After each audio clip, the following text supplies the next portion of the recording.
নগাঁৱৰ চামগুৰি বেলগুৰিৰ গ্ৰেজিং ৰিজাৰ্ভৰ বেদখলকাৰীসকলে প্ৰশাসনৰ জাননী পাই নিজেই ঘৰবাৰী খালী কৰি আঁতৰি গৈছে। সকলো অপ্ৰীতিকৰ ঘটনা নোহোৱাকৈ আঁতৰি গৈছে বেদখলকাৰী লোকসকলে ভাৰতীয় নাগৰিক হয় আৰু 1971 চনৰ পৰা পত্ৰ আছে। লগতে মানুহখিনিক যাতে চৰকাৰে পুনৰ সংস্থাপন দিয়ে এই বিষয়ে সৰব হৈছে নগাঁও জিলাৰ আমচুৰ সভাপতি জুলহাছ মিয়া। উৰিয়াম ঘাটৰ পিছতেই উচ্ছেদৰ সম্ভাৱনা নগাঁৱৰ চামগুৰি সমষ্টিৰ কেইবাটাও প্ৰান্তত। জাননী পোৱাৰ পিছতেই বহু ঘৰ খালী কৰি দিয়াও পৰিলক্ষিত হৈছে। ঘৰ এৰিছে কেইবাটাও পৰিয়ালে। 27টা পৰিয়ালে বেলগুৰিত গ্ৰেজিং ৰিজাৰ্ভৰ প্ৰায় 389 বিঘা 7 কঠা 4 লোচা ভূমি বেদখল কৰি ৰাখিছিল।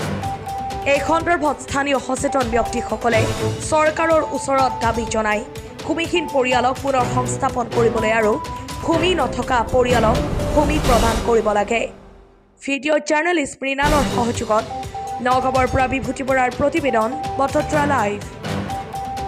ইতিপূৰ্বে জিলা প্ৰশাসনৰ ফালৰ পৰা যিটো ৰূপহী অঞ্চলৰ বা আপোনাৰ বেলুগুৰি বা আপোনাৰ লাখোৱা আপোনাৰ খাটোৱাল মৌজাৰ অন্তৰ্গত যিখিনি অঞ্চলত প্ৰায় আজিও দুঘৰত আজিও তাত আপোনাৰ উচ্ছেদিত পৰিয়াল লোকসকল আপোনাৰ এটা সুস্থিৰ পৰিৱেশে আপোনাৰ উঠি গৈ আছে।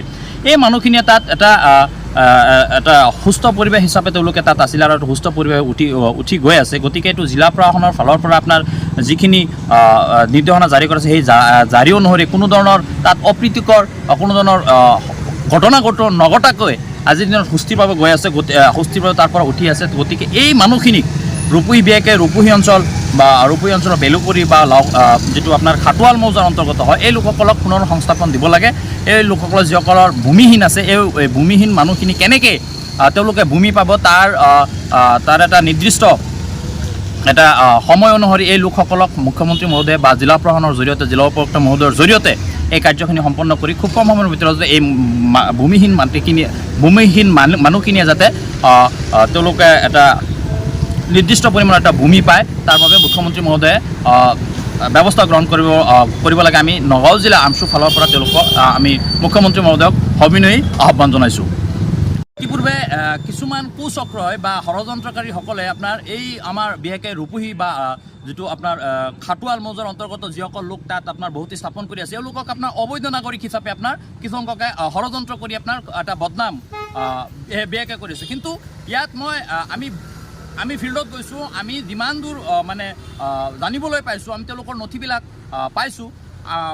আমি সংগঠনৰ ফালৰ পৰা জিলা প্ৰশাসনক আমি অনুৰোধ জনাম যে আপোনালোকে আহি পেলাই এই লোকসকলৰ নথিবিলাক চাওক। 1971 চনৰ আগৰ আপোনাৰ তেওঁলোক ইয়াৰে বাসিন্দা হয় আৰু তেওঁলোকৰ মাটিকে আদি কৰি আপোনাৰ বিভিন্ন ভোটাৰ তালিকা বিভিন্ন চনৰ ভোটাৰ তালিকাবিলাকত তেওঁলোকৰ নাম আছে, সন্নিৱিষ্ট আছে।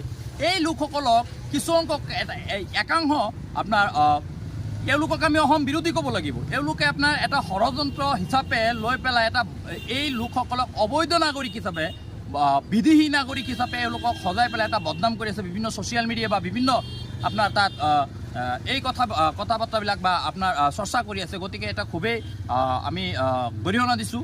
আমি দুখ প্ৰকাশ এইটো কাৰণে কৰিছোঁ যে ভাৰতীয় বৈধ নাগৰিকসকলক কিছুসংখ্যকে আপোনাৰ এটা বদনাম কৰি পেলাই গোটেই অসমবাসী ৰাইজৰ বা গোটেই ভাৰতবাসীৰ আগত এটা মানে এটা বদনাম বা এটা কলংকৰ সৃষ্টি। কিন্তু মুঠৰ ওপৰত আপোনালোকে যদি ফিল্ডত গৈ পেলাই মই জিলা প্ৰশাসনক পুনৰবাৰ আমি জিলা উপায়ুক্ত হয় এইটো মুখ্যমন্ত্ৰী মহোদয়ৰ যিটো আপোনাৰ সংবাদ মাধ্যমৰ আগত প্ৰকাশ কৰিছে এইটো খুবেই তেওঁক আমি শলাগ ল'ব লাগিব আৰু এইটো কাৰ্যত পৰিণত কৰিলে আমি খুব কম সময়ৰ ভিতৰত যাতে এইটো কৰে তাৰ বাবে আমি মুখ্যমন্ত্ৰী মহোদয়ক আমি কৰিম অনুৰোধ জনাম আৰু ধন্যবাদ জ্ঞাপন কৰিম। খুব কম সময়ৰ ভিতৰতে যাতে এই মানুহখিনিৰ এটা মানৱতাৰ প্ৰতি এই মানুহখিনি আপোনালোকে চাওক, আজি চন্দ্ৰৰ পৰা অহা নাই, এলিয়েন নহয়, মংগল গ্ৰহৰ পৰা অহা নাই। যদি ইয়াত অবৈধ আমি বাৰম্বাৰ কৈ আহিছোঁ বাৰ আমি আমচু ফালৰ পৰা কৈ আহিছোঁ যদি অবৈধ নাগৰিক হয় আপোনালোকে উচ্ছেদ কৰি দিয়ক আৰু এই লোকসকলক এটা বুজা পৰাৰ মাধ্যমেৰে আজি বাংলাদেশৰ যদি নাগৰিক হয় তেওঁলোকক তাত আপোনাৰ পঠিয়াই দিয়ক। আমাৰ কোনো কথা ক'বলগীয়া নাই। কিন্তু যদি বৈধ নাগৰিক হয় এওঁলোকক আপোনালোকে আপোনাৰ হাতত আজি গৃহ বিভাগ আছে, আপুনি পুলিচক দি হাৰাশাস্তি নকৰিব, এনকাউণ্টাৰ নকৰিব। আজি আপুনি যিটো ৰাজনীতি চলি আছে যাতে এই কংগ্ৰেছৰ পুনৰাবৃত্তি ৰাজনীতি যাতে আপুনি নকৰে তাৰ বাবে আমি আপোনাক সবিনয় আহ্বান জনাইছোঁ। আৰু